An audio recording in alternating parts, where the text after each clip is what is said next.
Troy, long time no see. I've been hard at it, let me tell you. Probably not, but not as much as I should have been anyways.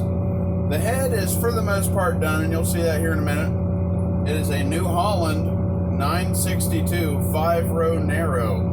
Now they did make a 5-row wide, but we're making a 5-row narrow.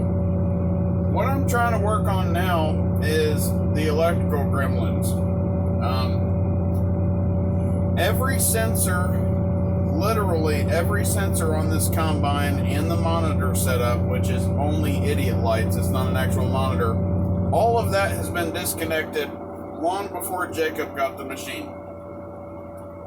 So, in trying to power things up, I'm almost scared or fearful to even turn that monitor on, because I know all of the sensors are literally, they're pulled out of their holder. There's like a little holder for all the shaft sensors.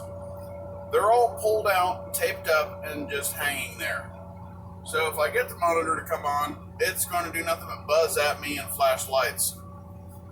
I'd really like to have some heat, and I would really like it to charge. Now, what I got going on here, I'm sure everyone's going to love the Scotch locks, you know, fancy stuff. But basically, the problem was the switch they installed. It's a 20 amp circuit breaker, which is kind of like a fuse or a relay, but it's just circuit breaker, if you know what I'm talking about. Would always melt the switch. So I got a 15 amp switch, and I put 2 relays in to run my headlights. I do have a bunch of LEDs. If I have time, I'm going to put them on. But you talk about a gob of mess. Now, every wire is labeled. If we can get in here, see how it says 19S and 55P. So I have the manual here conveniently on the steering wheel, and I have been sitting here and doing this, just studying. I did put a second new starter relay on, because the first one I got from Rural King, it was the same brand you would get at Tractor Supply. It's like a white or a clear plastic box that would have some red and white striped packaging or a card inside the thing.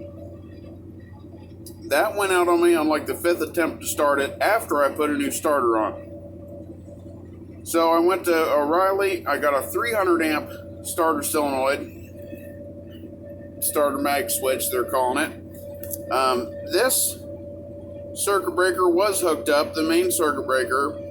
The air conditioning circuit breaker was not hooked up. Now there's no belt to the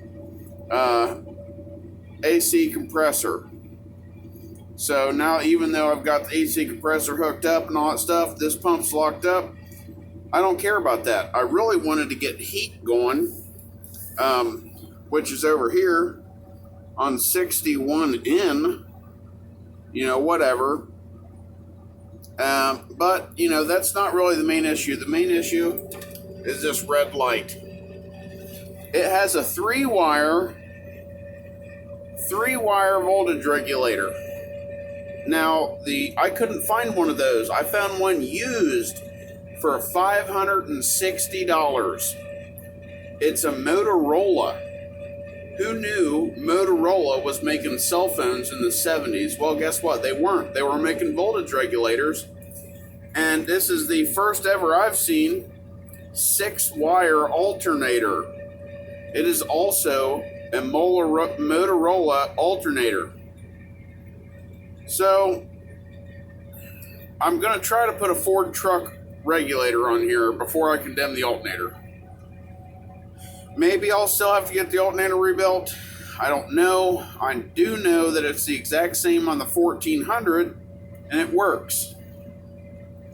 So, but I don't want to go robbing a whole bunch of parts off the 1400, because that's still a functional combine, minus the drum I took out of the front, which you guys saw earlier in the year.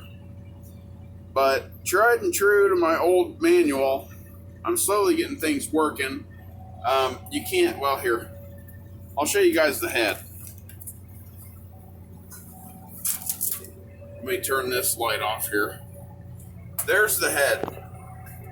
5 rows. 1, 2, 3, 4, 5. I've got 2 shields left to make. They only take, I don't know, maybe an hour to cut down and fit after I figured out the first one. But I'm not going real redneck on them. I'm doing some trimming and collapsing them. To me, it makes a more factory look. You know, somebody said, well, why don't you just cut the hinge out of the middle and screw them together? And if I wanted to get real redneck, that's exactly what I would have done. But I didn't want to make it that redneck. You know, I'd like it to be somewhat, even though it's an antique piece of junk, it should maintain its factory quality, because otherwise, you know, we would just home build all this shit. You know, whether you're a New Holland, a Case IH, a John Deere fan, whatever, if you've got a machine, you should try to make it as factory as possible.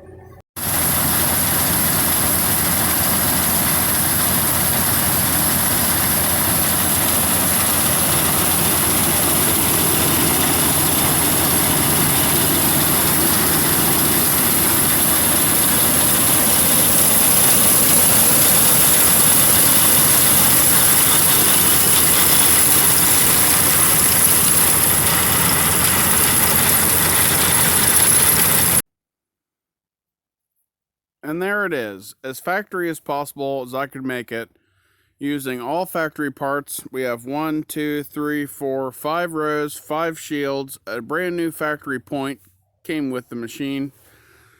We've got Lily the sheep hanging out, and every chain's oiled, every guard is on.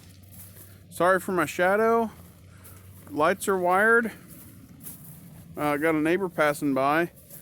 Air pressure's checked in the tires. Every belt's tensioned.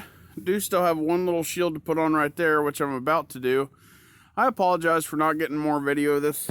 It's kind of just like every time I'm working on it, it is exactly like right now. It's like 9 p.m. And, you know, here I am outside in my coveralls, you know, working on this thing, trying to get it ready. But hopefully tomorrow is the big day and we're going to get her done. So as always, if you guys watch to the end, I appreciate it. If you like what you see, give me the thumbs up. And you're always welcome to come back for more, and maybe we'll test this thing out. New Holland 962 N5. We'll see ya.